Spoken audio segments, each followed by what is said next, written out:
Почитувани слушатели, ви посакувам Божи благослов. Денешнава моја тема гласи искушенијата и верникот. Сатаната ги искушува верните Божи деца на сите можни начини и може, доколку не сме будни, да го направи христијанскиот живот потполно бескорисен и неделотворен. Тој е во состојба да ви го представи овој свет во добра амбалажа, привлечен за вашите очи и за вашите желби. Па така, измамени, да заборавите на Бог и на она што сте го ветиле пред Него. А во други случаеви, тој може да им го представи христијанскиот живот дека е со секакви опасности и губитоци во општеството. Мнозина се измамуваат на првото искушение, затоа што успеал секуларниот живот да им го представи дека е позабавен и поинтересен, за разлика од онаа што им го нуди самото христијанство. Но за да не паднеме во неговата стапица, ќе дадам неколку упатства и добри совети за сите христијани. Заштитата што ја нуди овој свет во суштина не го заштитува христијанинот од зло и не може да ги зачува верните Божи деца од сите опасности на гревот или да им направи добро во однос на душата. Дури и голема сума пари не може да ги излечи луѓето од потешка болест. Колку и да имаш, колку и да си моќен, тоа не може да ја усреќи твојата душа. Сила, слава и пари не можат да ти помогнат во време на духовна потреба. Кога веќе си открил дека е така, зошто да дозволиш овие нешта да те држат во робство и да си подалеку од Бог, кога знаеш дека тоа е за твоја духовна штета? Се што постои во овој свет, само по себе е празно и безвредно. Ништо не може да ја исполни твојата душа. Во книгата на Проповедник е запишано: каква е ползата на човекот од сиот негов труд во кој се труди под сонцето? Одговорот на оваа прашање тој го дава во целата негова книга и вели дека ништо не може да ја задоволи вечната душа со она што е привремено и пропадливо. Тоа е така затоа што душата е вечна, а телото е привремено. Се што е во овој свет е несигурно. Не можат предметите да го направат човекот среќен.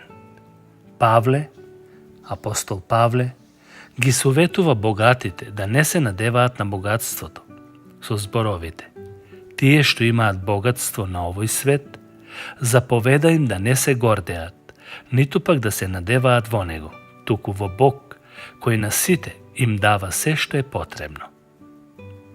Ако се надеваме на богатството, тоа лесно може да го загубиме, со смрт или на друг начин.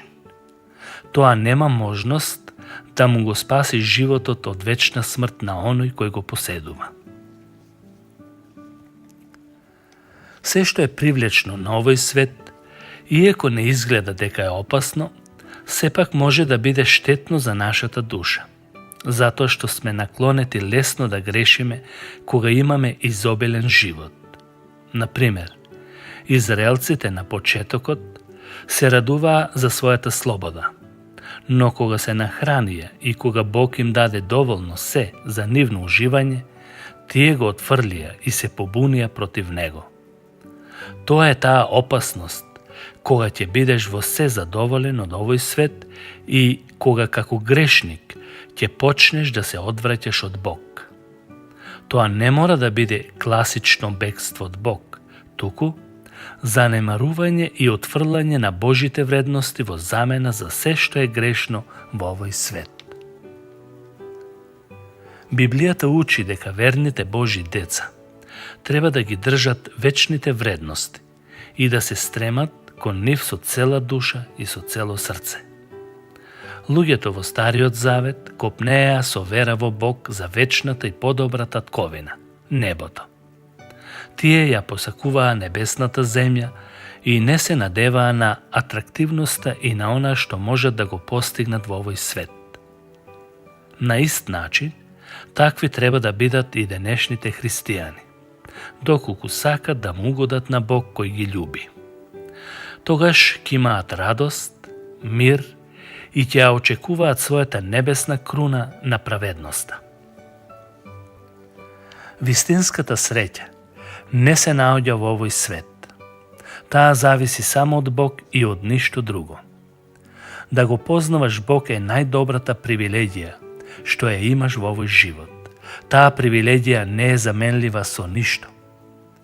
Да бидеш среќен на оваа земја е најдрагоцениот дар од Бог.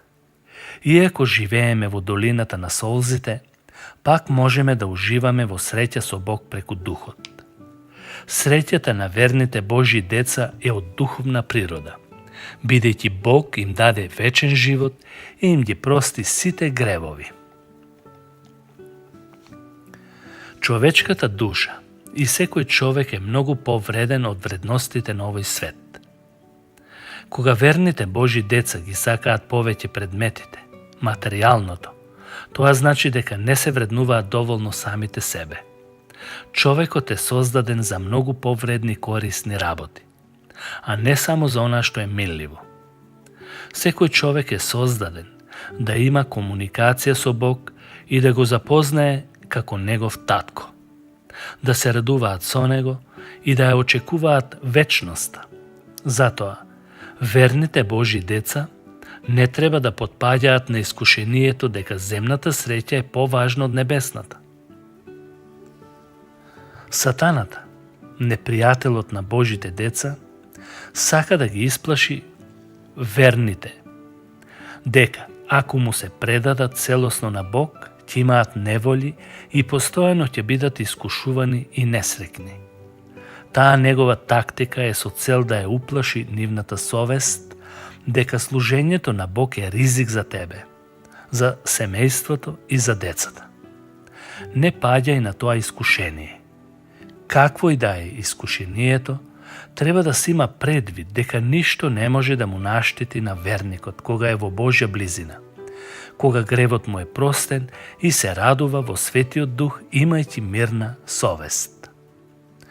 Затоа, треба да внимаваме повеќе на она што го чувме, за да не отпловиме во погрешен правец, пишува апостол Павле.